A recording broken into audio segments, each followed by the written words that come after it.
Hello students, good morning, नमस्कार, राम राम। और एक बार फिर से आप सबका स्वागत है हमारे यूट्यूब चैनल आर के एजुकेशन में, जिनकी सारी वीडियोस आप ऑफिशियली प्राप्त कर सकते हो एलएमए के ऑफिशियल वेबसाइट और यूट्यूब चैनल एलएमए एडीनेट से। और साथ ही साथ उम्मीद करता हूं कि आप सब अपने अपने घरों में सुरक्षित होंगे, सही होंगे, लॉकडाउन के नियमों का भी पालन कर रहे होंगे। क्योंकि भाई ये ऐसा सिचुएशन आ चुका है ना जहाँ पे आप नेचर के बस का कोई भी चीज नहीं है। क्योंकि भाई नेचर कहता है कि अगर आप हमारे हिसाब से चलोगे तो ठीक है, ये तो भाई आप निकलो, मैं बदलने वाला नहीं हूँ। पढ़ेंगे हम लोग बायो में सर्वाइवल फॉर फिटेस्ट चीज का, ये एक बहुत अच्छा एग्जाम्पल है। सर्वाइवल फॉर फिटेस्ट का एक बहुत बेस्ट एग्जाम्पल है। चलिए वो बात की तब हम करेंगे।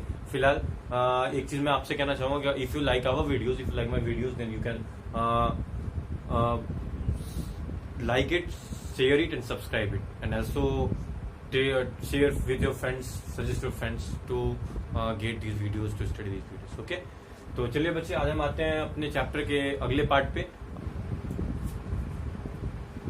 हाँ भाई, तो चलिए आपके स्क्रीन पे ये पहला क्वेश्चन है कि what are the advantages of using chemical equation. चलिए इस क्वेश्चन को हम लोग जल्दी जल्दी से करते हैं। आपका क्वेश्चन ये कह रहा था कि कोई भी केमिकल इक्वेशन एक वर्ड इक्वेशन से बेटर कैसे माना जाता है। तो चलिए इसके बहुत सारे पॉइंट्स है, बहुत सारे रीजन है हमारे पास इसको बेहतर करने के लिए। ठीक है बच्चा, बट तो चलिए देखना स्टार्ट करते हैं। चलिए आपके सामने ये सारे लिस्ट लिखे हुए हैं। अब इन लिस्ट से हम एक एक पॉइंट को पढ़ना स्टार्ट करेंगे। ठीक है, चलिए सबसे पहले पॉइंट नंबर 1। पॉइंट नंबर 1 कहता है कि एक केमिकल इक्वेशन जो है वो हमको प्रोपोर्शन ऑफ रिएक्टेंट प्रोडक्ट के बारे में कहता है। आप ध्यान से देखना, यहाँ पे लिखा पड़ा है कि पॉइंट नंबर 1 में कि it gives us the exact proportion of reactant and product. अब इसका मतलब हुआ एग्जैक्ट प्रोपोर्शन का मतलब जैसे कि एक केमिकल इक्वेशन जब हम लोग लिखते हैं तो वहां पे लिखा रहता है, आप जैसे नीचे यहाँ पे लिख सकते हो कि 2H2 plus 2O2, 2H2 plus O2 is 2, और उसका वर्ड इक्वेशन में लिखा हुआ है hydrogen plus oxygen gives water. अब यहाँ पे हम देख सकते हैं कि इन दोनों में से अगर हम नीचे वाले इक्वेशन पे गौर करें तो आप पाओगे कि जो हाइड्रोजन का अमाउंट है वो 2 इंटू इट्स एटॉमिक मास करके पता कर सकते हैं कि इसे एग्जैक्ट प्रोपोर्शन कितना, एग्जैक्ट मास कितना है। उधर प्रोडक्ट साइड भी सेम मॉलिक्यूलर मास निकालना पॉसिबल है, बट वर्ड इक्वेशन में जो ऊपर वाला इक्वेशन उसमें पॉसिबल नहीं है कि हम उसके मासेस को कैलकुलेट कर सके। ठीक है, तो पॉइंट नंबर 1 जो था वो आपको क्लियर हो जाना चाहिए कि एक केमिकल इक्वेशन में हम सबस्टांस के रिएक्टेंट और मास में प्रेजेंट जो है वो उसके प्रोपोर्शन का पता लगा सकते हैं, बट वर्ड इक्वेशन में लगा नहीं सकते। तो इसका पॉइंट नंबर 2 कहता है कि physical state of substance in reactant product. ये पॉइंट नंबर 2 कहता है कि जो केमिकल इक्वेशन है वो हमको सबस्टांस के फिजिकल और स्टेट के बारे में बताता है। जैसे फिजिकल स्टेट कहने का मतलब तो सॉलिड है, लिक्विड है, गैस है, एक्वस है, डाइल्यूट है, वगैरह वगैरह वगैरह, ये बताता है हमको केमिकल इक्वेशन। लेकिन ये वर्ड इक्वेशन इस तरह की हमको कोई जानकारी नहीं देता। ठीक है, चलिए पॉइंट नंबर 3 कहता है कि एक केमिकल इक्वेशन में सबस्टांस से कंसंट्रेशन के बारे में भी पता चलता है। सबस्टांस से कंसंट्रेशन कहने का मतलब हुआ यहाँ पे कि जैसे सपोज कर लो कितना सबस्टांस हम जो लिए हैं वो प्योर है। जैसे दो कंसंट्रेशन के बीच में 2 तरह का सॉल्यूशन होता है ना, डाइल्यूट और कंसंट्रेटेड। डाइल्यूट का मतलब आपको याद ही होगा, बोल सकते हो, शॉर्ट में आप याद कर रखे हो डाइल्यूट का मतलब मोर वाटर लेस एसिड। चलिए गुड, बढ़िया है। तो डाइल्यूट का मतलब होता है मोर वाटर लेस एसिड और ये मेन सबस्टांस, और कंसंट्रेट का मतलब होता है मोर मेन सबस्टांस जो है वो मोर होगा और वाटर जो होगा वो कम होगा। तो यहाँ पे कहने का मतलब था कि कंसंट्रेट का मतलब मोर प्योर और डाइल्यूट का मतलब लेस प्योर। तो यहाँ पे हम लोग बात कर रहे हैं कि केमिकल इक्वेशन हम लोग को पॉइंट नंबर 3 की वो कंसंट्रेशन बेसिस पे भी हमको बता देता है कि वो डाइल्यूट है कि कंसंट्रेटेड। ठीक है, केमिकल इक्वेशन का चौथा एडवांटेज क्या है, पॉइंट नंबर 4 देखो यहाँ पे। पॉइंट नंबर 4 कहता है कि conditions required for reaction arrow like any catalyst और हीट। कह रहा है पॉइंट नंबर 4 में कि केमिकल इक्वेशन हमको सबस्टांस में शामिल किसी भी तरह का कंडीशन, जैसे मान लेते हो कि H2 प्लस O2 H2O तो देगा, बट वहां पे इलेक्ट्रिफिकेशन या इलेक्ट्रोलाइसिस वगैरह अगर कंडीशन हो तो एरो के ऊपर लिखा जाता है। जैसे मैग्नीशियम प्लस ऑक्सीजन करके मैग्नीशियम ऑक्साइड हम प्राप्त करेंगे, तो उसके लिए क्या करना पड़ता है, मैग्नीशियम और ऑक्सीजन, मैग्नीशियम को ऑक्सीजन के प्रेजेंस में गर्म करना पड़ता है। तो यहाँ पे गर्म करना एक कंडीशन है, तो उस गर्म करने वाले जो कंडीशन है उसको हम लोग एरो पे लिख देते हैं। तो कहने का मतलब ये हुआ कि एक केमिकल इक्वेशन लिखते समय हम सब रिएक्शन के लिए जो जरूरी कंडीशन है उसको भी हम लोग लिखते हैं, लेकिन वर्ड इक्वेशन में ऐसा हम लोग नहीं लिखते, आप जैसे कि नीचे देख सकते हो। पॉइंट नंबर 5 कहता है, यहाँ पे आपका स्क्रीन पे पॉइंट नंबर 5 आप इसको पढ़ो, कहता है कि इट इज शॉर्टेस्ट रिप्रेजेंटेटिव और वन लाइन रिप्रेजेंटेशन। कहता है कि किसी भी केमिकल इक्वेशन को लिखते समय वो उसके सिंबलिक वे में लिखा जाता है। और सिंबल्स क्या होता है बच्चे, बताओ, बोलो। चलो ठीक है, सिंबल का मतलब होता है शॉर्टेस्ट रिप्रेजेंटेशन। सिंबॉलिक रिप्रेजेंटेशन का मतलब शॉर्ट में किसी चीज को रिप्रेजेंट करना। तो यहाँ पे एलिमेंट और कंपाउंड को जब हम लोग रिएक्टेंट और प्रोडक्ट में उसके सिंबल में रिप्रेजेंट कर देते हैं तो ये एक बहुत बेहतर रिप्रेजेंटेशन होता है और ये काफी फायदेमंद होता है। और इसकी वजह से पॉइंट नंबर 5 यहाँ पे क्या कहता है, पॉइंट नंबर 5 कहता है कि it is easy to memorise, it saves our time. मतलब अगर शॉर्ट में लिख सकते हो तो याद करना भी इजी है, याद करना इजी है तो उसको कहीं पे भी लिखने में टाइम भी कम लगेगा। मतलब ये 5-6 पॉइंट्स थे जिनके बेसिस पे हम कह सकते हैं कि केमिकल इक्वेशन जो है वो वर्ड इक्वेशन से बेटर है। इस क्वेश्चन को अलग अलग तरीके से पूछ सकता है कि what are the advantage of writing chemical equation, how chemical equation better than word equation, वगैरह वगैरह करके। लेकिन इसका लगभग मीनिंग आंसर सेम ही रहता है। भाई आपको सारे पॉइंट्स लगभग मैंने समझा दिया। अब ये आप स्क्रीन से ये सारे आंसर्स आप नोट भी कर सकते हो, ठीक है। चलिए बढ़िया है। तो अगर आपको ये क्वेश्चन समझ में आ गया हो तो एक बात और हम मेंशन करना चाहूंगा कि if you would not understand, if you have any error, if you have any problem, then you can refer me your doubt, refer me your problem in the comment section in below the video, or you can also contact me on WhatsApp on my number for solving your problem that would be given to you in the last part of the video, okay। तो अब हम लोग पढ़ेंगे कि chemical equation को balance करें। अब हमारा टॉपिक होगा कि how to balance a chemical equation, जिसका एक पार्ट हम लोग पहले कर चुके थे। तो आज हम लोग इसको समझने के लिए कुछ एग्जांपल्स देंगे। तो आपके एग्जांपल्स एनसीईआरटी के क्वेश्चंस में से उठाया गया है और आपके स्क्रीन पे ये 4 क्वेश्चंस है जिनको अब हम लोग यहाँ पे करने वाले हैं, ठीक है। तो चलिए ये चारों क्वेश्चंस को आप ध्यान से देखिए और उसके बाद हम इन चारों को एक एक करके प्रैक्टिस करके बोर्ड पे समझने का कोशिश करते हैं। चलिए बोर्ड पे आते हैं।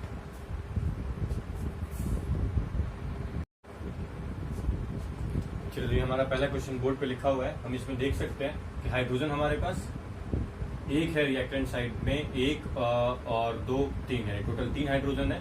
नाइट्रोजन टोटल 1 है, ऑक्सीजन टोटल 3 और 2 5 ऑक्सीजन है और कैल्शियम अकेला है।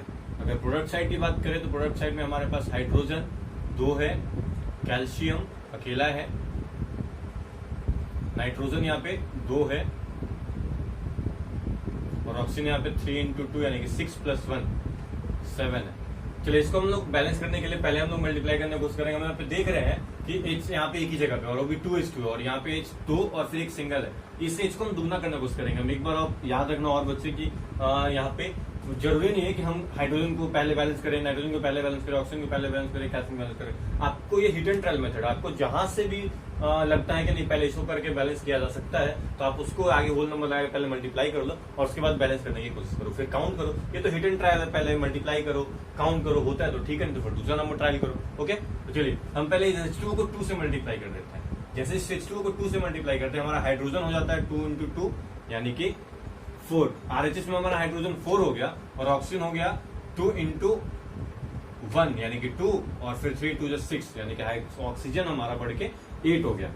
ऑक्सीजन और हाइड्रोजन की संख्या बदल गई H2 को 2 से मल्टीप्लाई करने पे।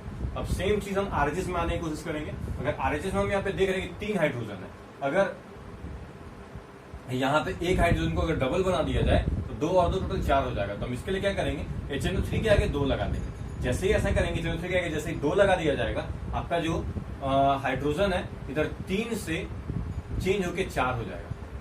जैसे ही HNO3 के आगे 2 लगता है तो N और O पे भी फर्क पड़ेगा, क्योंकि जाहिर सी बात है कि आगे कोएफिशिएंट लगाएंगे तो सब मल्टीप्लाई होगा। ठीक है, ज्यादा तेज तो नहीं है ना, नॉर्मल है, तो समझ रहे हो ना, बस बढ़िया। चलो ठीक है, तो हाइड्रोजन हो गया आपका 3 से 4, नाइट्रोजन हो गया यहाँ पे 1 से बढ़ के 2 और ऑक्सीजन हो गया आपका 3 × 2 यानी कि 6 + 2 यानी कि 8, कैल्शियम 1 और 1। बच्चे लगता है हो गया, देख सकते हो अब आराम से कि हाइड्रोजन यहाँ पे 4, नाइट्रोजन 2, LHS साइड है और RHS साइड है, रिएक्टेंट और प्रोडक्ट। रिएक्टेंट में ऑक्सीजन भी 1, प्रोडक्ट में भी 8, कैल्शियम 1, कैल्शियम 1 यानी कि हमारा ये इक्वेशन बैलेंस्ड हो गया। अब हमारा आंसर हम लिख सकते हैं कि हमारा जो इक्वेशन है वो 2HNO3 + CaOH का होल ट्वाइस CaNO3 का होल ट्वाइस + 2H2 मिलता है। ये हमारा एक बैलेंस केमिकल इक्वेशन है। ठीक है, ये हो गया पहला वाला क्वेश्चन।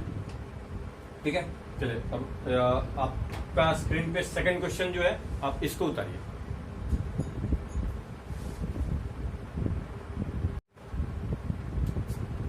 चलिए आप स्क्रीन से सेकंड क्वेश्चन आपने उतार लिया। सेकंड क्वेश्चन कहता है NaOH plus H2SO4 Na2SO4 plus H2O।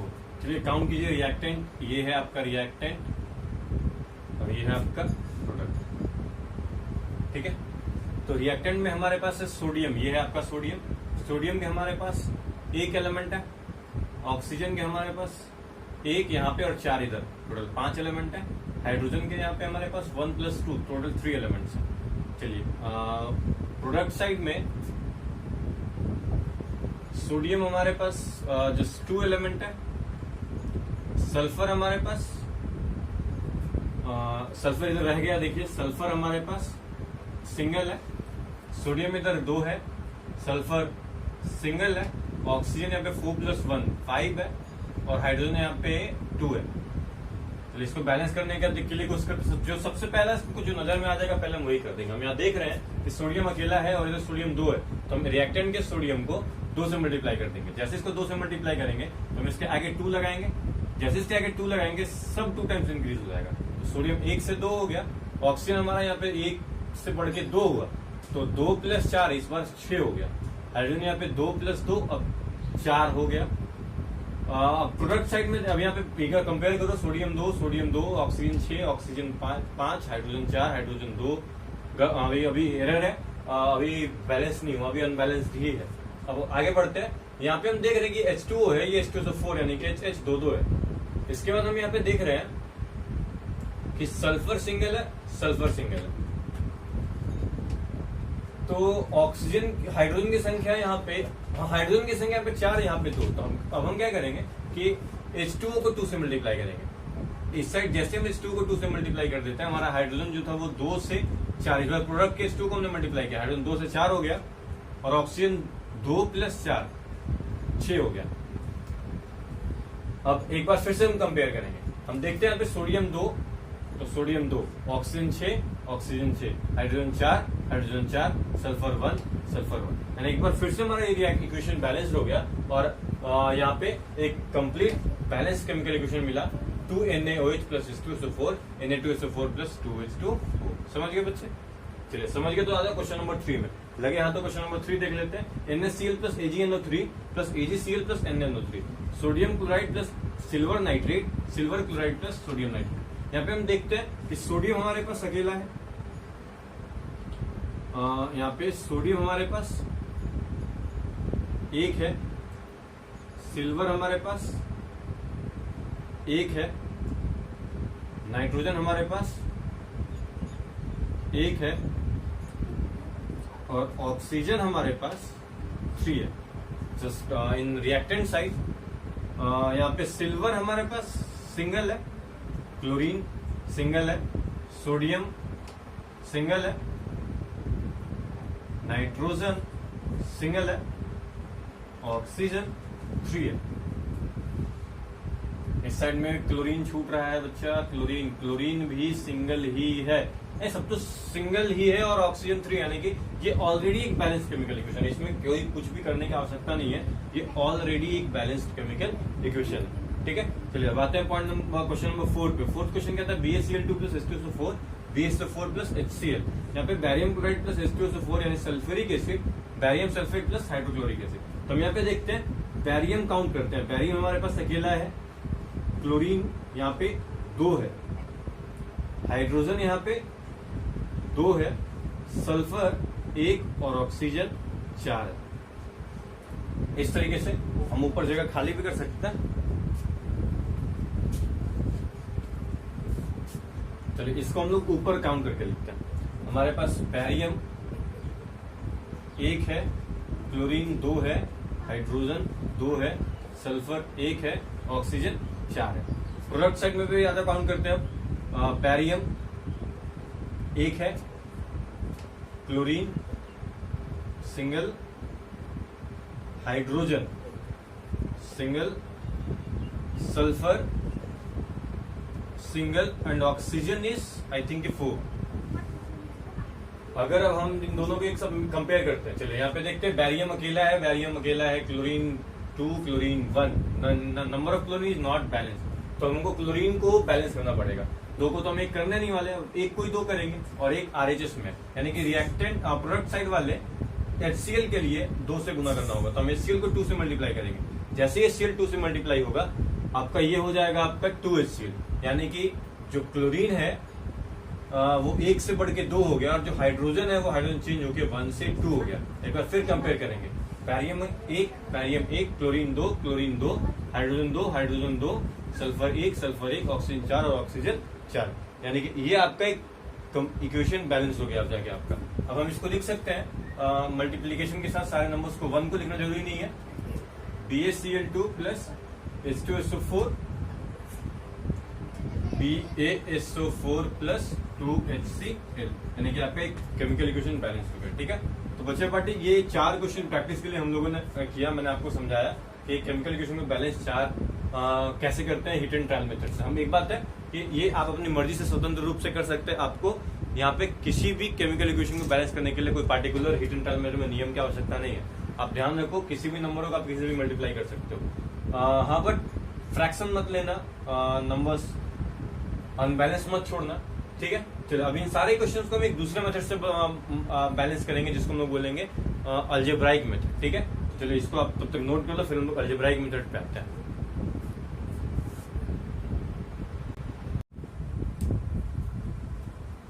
चलिए बच्चे, तो अलजेब्राइक मेथड के लिए हम लोगों ने एग्जांपल खुद से अज्यूम करा है यहाँ पे कि sodium chloride plus potassium sulphate, तो sodium sulphate plus potassium chloride, ये एग्जांपल्स हम लोगों ने अज्यूम किया है अलजेब्राइक मेथड से बैलेंस करने के लिए। तो चलिए हम लोग स्टार्ट करते हैं करना। सबसे पहला स्टेप 1, कुछ स्टेप्स हम आपको याद करा देते हैं। स्टेप 1 फॉर अलजेब्राइक मेथड कहता है कि आप provide a coefficient, variable coefficient to each of the compound of reactant product. हम लोग क्या करेंगे कि रिएक्टेंट और प्रोडक्ट दोनों में स्टार्टिंग से लास्ट तक सबके आगे एक कोफिशिएंट लिखेंगे, लेकिन कोफिशिएंट जो होगा वो एक वेरिएबल होगा, A B C D like इस तरीके से कोई भी। इसके बाद सेकंड स्टेप होगा कि हम सबके लिए केमिकल एक मतलब सारे एलिमेंट के लिए, रिएक्टेंट प्रोडक्ट में जितने भी एलिमेंट शामिल है उन सारे एलिमेंट को सेपरेट लिखेंगे और सारे एलिमेंट का एक इक्वेशन बनाएंगे, उस इक्वेशन से ही सॉल्व करके वैल्यू को प्राप्त करेंगे। ठीक है, तो चलिए यही 2 बेसिक स्टेप है, यही सीख लेना है। तो चलिए पहला काम यहाँ पे क्या करना है आपको पहला काम सबके लिए एक इक्वेशन वेरिएबल देने के बाद इक्वेशन एज्यूम करना। पहले वेरिएबल देते हैं, चलिए पहला variable A B C D, सबको वेरिएबल दे दिया गया, सबको अलग अलग लिख लेते हैं। Sodium, chlorine, potassium, sulphur, oxygen. ध्यान रखना बच्चे कि यहाँ पे कोई रिएक्टेंट प्रोडक्ट स्पेसिफाई करने की जरूरत नहीं है। यहाँ पे सोडियम अकेला है और A के साथ, तो 1 into A, बट यहाँ पे 1 लिखने की कोई आवश्यकता नहीं है, 1 ऑलरेडी छिपा हुआ होता है। चलिए A, अब सोडियम क्लोराइड में सोडियम का लिख चुके हैं हम लोग। अब यहाँ पे K2SO4 में कोई सोडियम नहीं है। ठीक है, अब सीधा उस साइड आते हैं, एरो के बाद जा रहे, तो एरो की जगह पे बराबर का साइन आ जाएगा, तभी एक केमिकल इक्वेशन बनेगा। और इधर से सोडियम देखेंगे, सोडियम यहाँ पे 2 है और उसका कोफिशिएंट C है, तो यहाँ पे हो जाएगा आपका 2 into C, ये आपका हो गया 2 into C।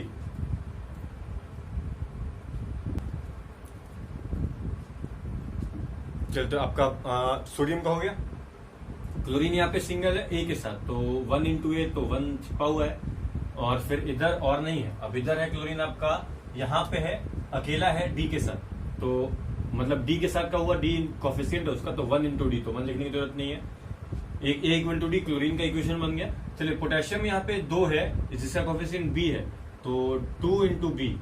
फिर आरएचएस में देखते हैं, पोटेशियम अकेला है जिसका कोफिशिएंट D है, तो 1 into D यानी कि सिर्फ D। यहाँ पे सल्फर सिंगल है B कोफिशिएंट के साथ, तो 1 into B मतलब सिर्फ B, और सल्फर यहाँ पे सिंगल है जिसका कोफिशिएंट C है, तो सल्फर भी अकेला होने की वजह से 1 into C रहेगा, तो 1 छोड़ देंगे, सिर्फ C। अब ऑक्सीजन यहाँ पे रिएक्टेंट में 4 है A के साथ, नहीं सॉरी B के साथ है, तो 4 into B इक्वल्स, यहाँ पे पोटेशियम ऑक्सीजन, ऑक्सीजन यहाँ पे भी 4 है जिसका कोफिशिएंट C है, तो 4 into C, 4 4 कैंसिल, इससे बच गया b equal to C.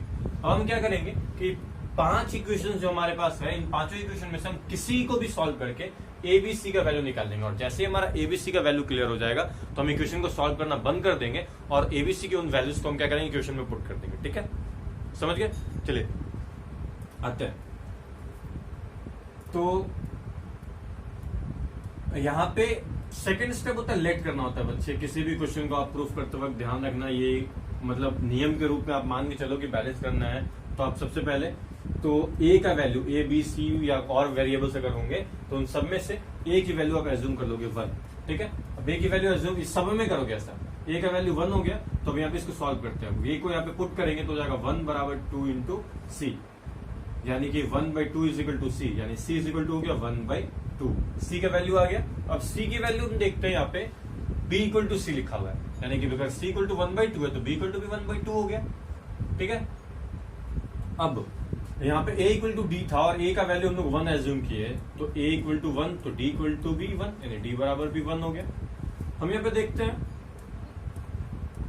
a बराबर 1 एज्यूम कर चुके हैं, b इक्वल टू 1/2 हो चुका है, d इज इक्वल टू 1 आ चुका है, c इक्वल टू 1/2 आ चुका है हमारा, यानी कि एबीसीडी की वैल्यू मिल चुकी है। अब हमें इसको और इसको सॉल्व करने की आवश्यकता नहीं है। ठीक है, अब एबीसीडी की इन वैल्यूज में हम देख रहे हैं कि वैल्यूज हम लोग को पहले क्या प्राप्त हुआ वो देखते हैं। तो हम लोग को जो वैल्यूज मिला है a बराबर 1, b बराबर 1/2, c बराबर 1/2, d बराबर 1। यहाँ पे दो फ्रैक्शन, अगर ये फ्रैक्शन में नहीं होते ना बच्चे तो हम इसको वैसे ही यहाँ पे ए बी सी डी की जगह पुट कर देते और वो बैलेंस हो जाता, लेकिन ये फ्रैक्शन है तो हम लोग क्या करेंगे, फ्रैक्शन को होल नंबर में चेंज करेंगे, और फ्रैक्शन को होल नंबर में चेंज करने के लिए जो उसका डिनोमिनेटर होगा हम उसके डिनोमिनेटर से मल्टीप्लाई कर देंगे। ठीक है, तो चलिए डिनोमिनेटर फ्रैक्शन का है 2, अगर अलग अलग डिनोमिनेटर होता तो क्या करते, तो अलग अलग डिनोमिनेटर अगर होता सपोज 1/2 और 1/3 तो इसका एलसीएम ले लेते और दोनों को एलसीएम से मल्टीप्लाई कर देते, लेकिन यहाँ पे चलो बढ़िया है, सेम है तो सेम है तो सबको 2 से मल्टीप्लाई कर देते हैं, 1 इंटू 2 तो a बिकम्स 2, हाफ इंटू 2 तो हाफ बिकम्स 1, हाफ इंटू 2 तो हाफ बिकम्स 1, 1 इंटू 2 बिकम्स 2, यानी अब a का नया वैल्यू है a is equal to 2, b equal to 1, c equal to 1, d equal to 2। अब इन सबको उन इक्वेशन में पुट कर दो, यानी कि इक्वेशन एक बार फिर से नोट करते हैं हम लोग यहाँ पे, a की जगह पे 2 NaCl प्लस b, तो b की जगह पे 1 तो 1 इंटू K2SO4, तो 1 लिखने की जरूरत नहीं है, एरो मार्क प्रोडक्ट में, c हमारा है 1/2 की जगह पे 1, यानी 1 Na2SO4, 1 लिखने की आवश्यकता नहीं है, d की जगह पे 2 यानी 2KCl। अब काउंट करो, यहाँ पे सोडियम 2, यहाँ पे सोडियम 2, क्लोरीन यहाँ पे 2, क्लोरीन RHS में भी 2, पोटेशियम 2, पोटेशियम 2, सल्फर अकेला, ऑक्सीजन 4, ऑक्सीजन 4, यानी कि अभी एक बैलेंस इक्वेशन हो गया। तो ये अलजेब्राइक मेथड से आपका केमिकल इक्वेशन बैलेंस हो गया, और ये बैलेंसिंग करने का ये तरीका भी बहुत बेहद अच्छा तरीका है। इसमें सबसे मेन चीज होता है कि आपको इक्वेशन बनाने आ जाना चाहिए, और अगर आप इक्वेशन बनाना सीख लेते हो तो इक्वेशन को सॉल्व करना कोई बड़ा इशू नहीं है, you can do it easily. Okay, तो now let us assume the next example. हम लोग अपने नए एग्जांपल में बढ़ते हैं, तब तक आप इसको नोट कर लीजिए, और हम लोग एक खुद से एक नया एग्जांपल एज्यूम करते हैं। ठीक है, अगर आप इसको लिखना चाहें तो आप इसको कुछ देर तक वीडियो पॉज करके लिख सकते हैं। ठीक है, और इसके बाद हम इसका दूसरा एग्जांपल एज्यूम करेंगे। ठीक है, जहां पे हम देखेंगे कि एलिमेंट अगर एक ही साइड में दोनों तरफ आ जाए तो क्या करें। ठीक है, तो चलिए दूसरे एग्जांपल पे आते हैं, बिना देर के टाइम बचाते हुए हम लोग दूसरे एग्जांपल पे आते हैं। तो बच्चा पार्टी, अगर आपको समझ में ना रहा हो तो जैसे कि आपको पता है कि आप कमेंट सेक्शन में ये सारी चीजें पूछ सकते हो, आपके लास्ट में आपको हमारा कॉन्टैक्ट नंबर मिल जाएगा, आप उस पर आप कॉन्टैक्ट करके आप हमें अपने प्रॉब्लम्स बता सकते हो, और इसके बाद और भी कोई इश्यू हो तो नीचे कमेंट सेक्शन में आप बता सकते हो। ठीक है, तो चलिए दूसरा एग्जांपल हम लोग एज्यूम करते हैं। हमारा नेक्स्ट एग्जांपल यहाँ पे होने वाला है example 2 for algebraic method. Example 2 है हम लोग के पास,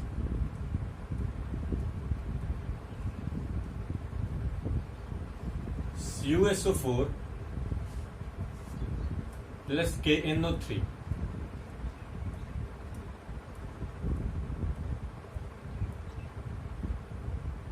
और you can also change it CuSO4 plus K2O, तो K2SO4 प्लस CuO। एक रिएक्शन हमारे पास यहाँ पे मिला, copper sulphate plus potassium oxide, potassium sulphate plus copper oxide, cuprous oxide. तो ध्यान रखिएगा यहाँ पे कि ये क्यूप्रिक ऑक्साइड है। ये एक एग्जांपल एज्यूम किया गया, ठीक है। चलिए इसको बैलेंस करने के लिए हम लोग अलजेब्रा में पहला स्टेप जो कि आपको ऑलरेडी याद है कि सबको एक वेरिएबल देना है और वेरिएबल एबीसीडी के फॉर्म में दे देना होगा, और उसके बाद वेरिएबल देने के बाद आपको उन सबके लिए इक्वेशन बनाना है, उस इक्वेशन को सॉल्व करने की कोशिश करनी है। चलिए आते हैं यहाँ पे, सबके आगे पहले एक वेरिएबल देते हैं A, B, C, D। 4 variable दे दिए, 4 कंपाउंड्स हमारे टोटल। अब हम क्या करेंगे, सबको अलग अलग सबके लिए एक इक्वेशन बनाएंगे, कॉपर के लिए, सल्फर के लिए, ऑक्सीजन के लिए, पोटेशियम के लिए।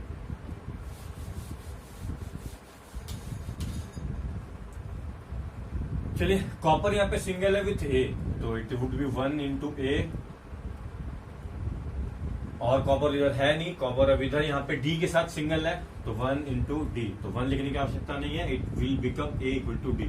Now count for the sulphur, यहाँ पे सल्फर आपका सिंगल है विद द कोएफिशिएंट A, तो 1 into A equals sulphur single with C, तो 1 into C।